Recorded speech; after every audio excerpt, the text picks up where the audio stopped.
Chào các bạn, đây là Phú Lương Thái Nguyên, thủ phủ của những cây cọ, rất nhiều cọ. Đấy. Cọ xéo cho nắng râm mát đường em đi ở trong văn học của cấp 1 cho mình học đấy. Nên là đây là đang vụ mùa, bà con đang thu hoạch lúa, em ra cận cảnh đấy. Ôi giời.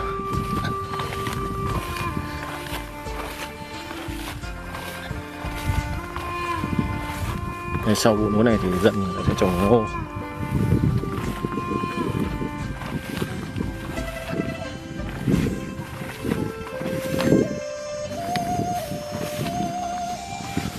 Đây.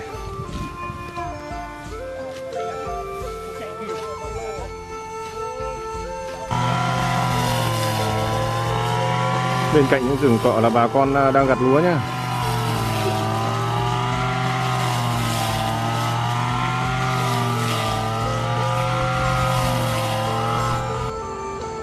Tiếp tục ngắm cọ các bạn nhé.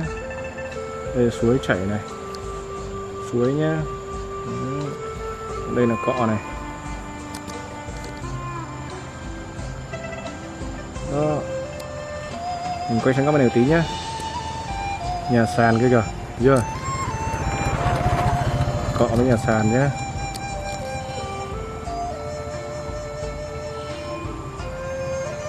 Rất nhiều cọ. Cọ ở đây cũng phải vài trăm năm tuổi rồi. Nó sống, nó mọc khư nhau này, chụp ảnh rất là đẹp. Nhưng mà nó lại dày cũng lại không đẹp.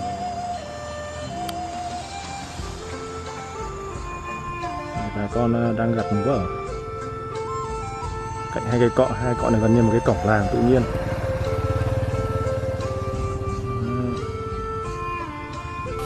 Chiều lại quay lại.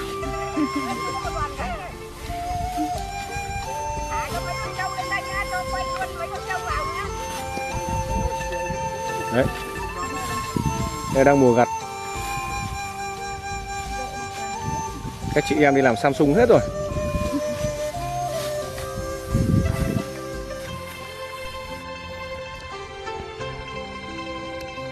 Cọ rất đẹp và rất nhiều.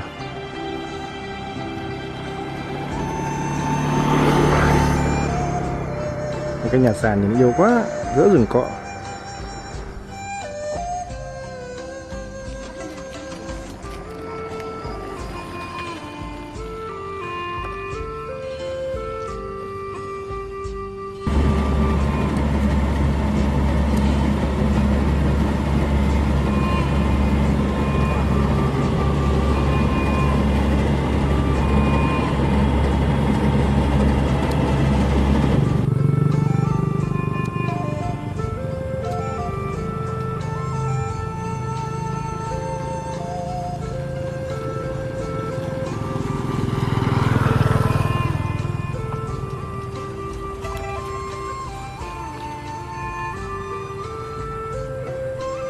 Đây là buổi chiều nhá, đi gặt buổi chiều.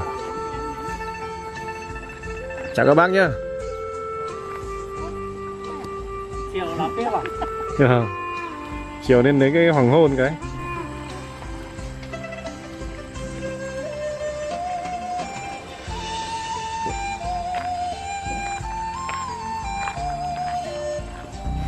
Đây trước mặt là cái nhà sàn. Cọ ở đây rất đẹp. Cọ này chắc phải vài trăm năm tuổi. Chào đẹp không?